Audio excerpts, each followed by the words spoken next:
اعوذ باللہ من الشیطان الرجیم سورۃ البقرہ آیت نمبر 25 بسم اللہ الرحمن الرحیم وبشر الذین وبشری اور خوشخبری سنا دیجئے الذین ان لوگوں کو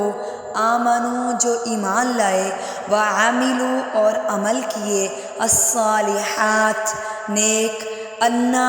بے شک ان لہم ان کے لیے جنات باغ ہیں تجری جاری ہوتی ہیں یا بہتی ہیں من تحت کہتے ہیں نیچے کو من سے اس کے نیچے انہارا نہر کی جمع ہے نہریں ہوں گا مراد اس سے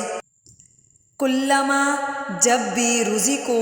ان کو دیا جائے گا روزی کا مطلب رزق دیا جائے گا مطلب کچھ کھانے کو دیا جائے گا منہا اس سے من ثمرۃ کوئی پھل رزقاً رزق میں یا کھانے میں قالو تو کہیں گے ھذا یہ الذی وہی ہے رزقنا جو ہم کو دیا گیا روزی کا دیا گیا نہ ہم کو من قبل اس سے پہلے یعنی یہ تو وہی پھل ہے جو اس سے پہلے دیا گیا تھا یعنی کہ مشابہ ہوگا دنیا کے پھلوں کے مشابہ ہوگا انہی کے جیسا ہوگا وَأُتُوا اور دیے جائیں گے بھی اس سے پہلے بھی اس سے متشابہہ ملتا جلتا پھل وَلَهُمْ اور ان کے لیے فیہا اس میں ازواج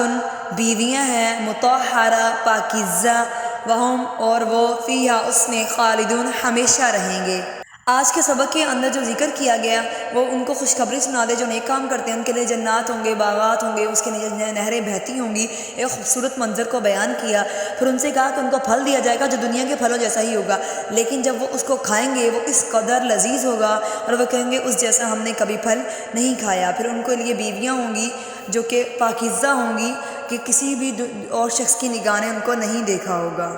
ان اللہ بے شک اللہ لا نہیں یستحیی شرماتا این یضربا این کے یضربا ضربا معنی ہوتا ہے بیان کرنا مثلا مثال ما بعوضتاً ایک مچھر کی فما پس جو فوقہا اس سے اوپر ہو یعنی اللہ تعالیٰ حقیر سے حقیر مثال کو بھی بیان کرنے میں شرماتا نہیں ہے فاما پس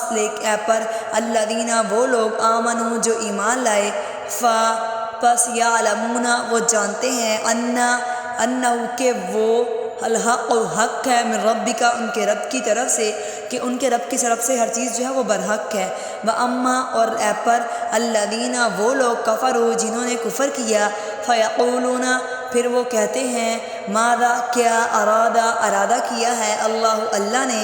بہذا اس کے ساتھ مثلا کہ وہ مثال کو بیان کرے یضل وہ گمراہ کرتا ہے بھی اس سے کثیراً بہت سے لوگوں کو ویہدی اور ہدایت دیتا ہے بھی اس سے کثیراً بہت سے لوگوں کو وما اور نہیں یضل گمراہ ہوتا بھی اس سے الا الفاسقین الا مگر فاسقین اور نافرمان لوگ یعنی اللہ تعالیٰ بالکل بھی ناپسندیدہ نہیں سمجھتے کہ وہ ایک مچھر کی مثال کو اگزامپل دیں کہ کس طرح اللہ تعالیٰ نے ایک مچھر کو تخلیق کیا ہے تو لیکن جو لوگ